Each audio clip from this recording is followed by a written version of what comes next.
Season 2, Episode 5, Martin Luther King Jr., Discipline, Doubt, and the Cost of Moral Authority. Injustice anywhere is a threat to justice everywhere. Martin Luther King Jr. Martin Luther King Jr. did not come from chaos. He came from structure. He was educated, trained, deliberate, raised in the black church, immersed in theology, rhetoric, and moral philosophy. He understood language, he understood symbols, and most importantly, he understood restraint. This alone set him apart.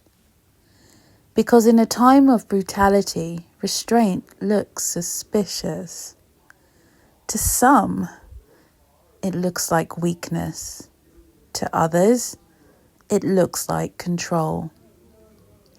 King believed that injustice could be exposed, not by mirroring its violence, but by refusing to become it.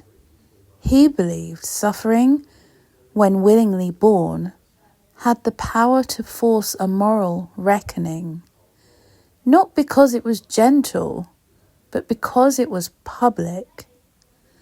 From a Stoic perspective, this is not passivity, it's discipline. Stoicism teaches that we do not control events, only our responses. King built an entire movement around that idea, whether he named it or not. Where Malcolm X emphasised dignity through self-defence and separation, King emphasised dignity through self-command. He asked people to absorb blows without returning them, to stand firm without hardening, to act from principle rather than impulse. That demand was immense, and it came at a cost. King was not embraced by power, he was surveilled by it. The FBI followed him relentlessly. His phones were tapped, his movements were tracked, his private life weaponized. J. Edgar Hoover considered him dangerous, not because he was violent, but because he was effective. They attempted to discredit him, to fracture his alliances, and they attempted to break him psychologically. At one point, they sent an anonymous letter urging him to take his own life. This matters not because alongside this reality, it was no big deal, or it was like a big deal, but because another narrative emerged. The narrative was that King was too comfortable, too acceptable, too aligned with the system. Some accused him of being a tool, maybe even a collaborator, a man whose non-violence served the state by keeping rebellion contained. So we have to pause here, not to assert anything, but to ask questions. Because Stoicism demands clarity before judgment. There is no credible historical evidence that Martin Luther King Jr. worked with the FBI or federal authorities to control black people. In fact, the historical record shows the opposite. The state worked actively to undermine him. So where does this suspicion come from? Well, part of it comes from the optics. King worked within institutions. He appealed to America's founding ideals. He believed the system could be morally confronted into transformation. To those who believed the system itself was irredeemable, this looked like compromise. and part of it comes from something older and darker: division. Slavery was not sustained by force alone. It was sustained by hierarchy, by pitting people against each other. Light skin against dark skin, house against field, proximity to power rewarded, and distance punished. Divide and rule. I'm sure you've heard that. So we have to ask, who would it have served for us to believe King was compromised? Who would it have served for us to believe King was compromised? Who benefits when movements distrust their own leaders? Who gains when two men fighting for the same goal are framed as enemies? Because here is something that is rarely acknowledged. Malcolm X and Martin Luther King Jr.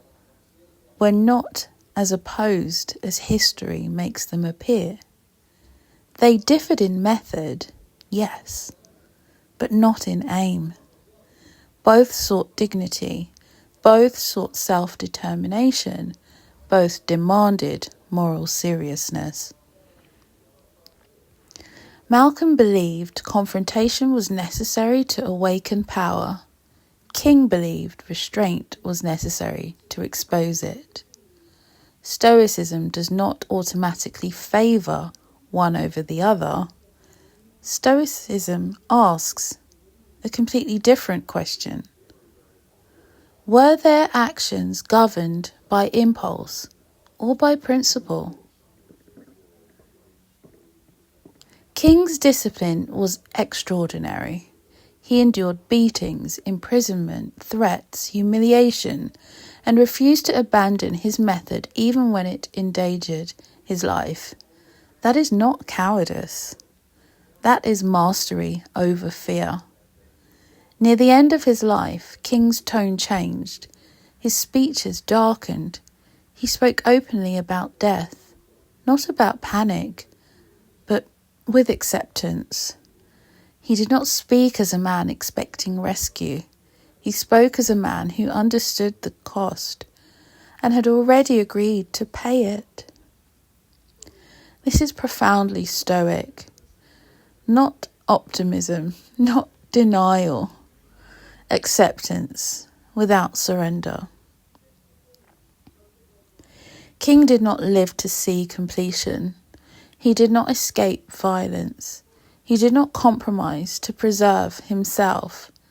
So when people suggest he was working for the other side, working for the feds, we have to ask, was that belief itself another tactic, another way to divide, another way to reduce a disciplined moral stance into something suspicious? We cannot tell people what to think, but we can ask better questions.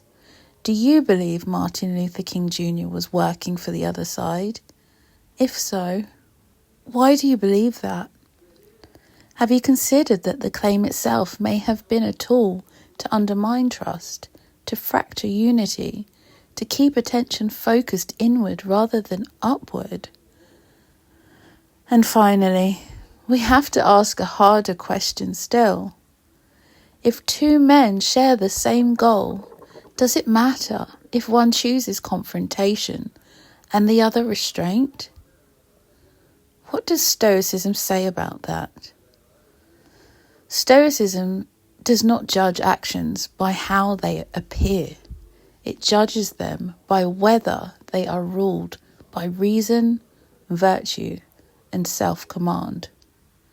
Both Malcolm X and Martin Luther King Jr. paid with their lives. Neither lived comfortably. Neither abandoned conscience for safety. And perhaps that is the thread that matters most. Stoicism teaches us to suspend judgment, examine motives, and remain sovereign over our conclusions. Martin Luther King Jr. forces us to ask not only how injustice should be confronted, but whether we are willing to discipline ourselves enough to confront it without becoming what we oppose. And that question remains unfinished.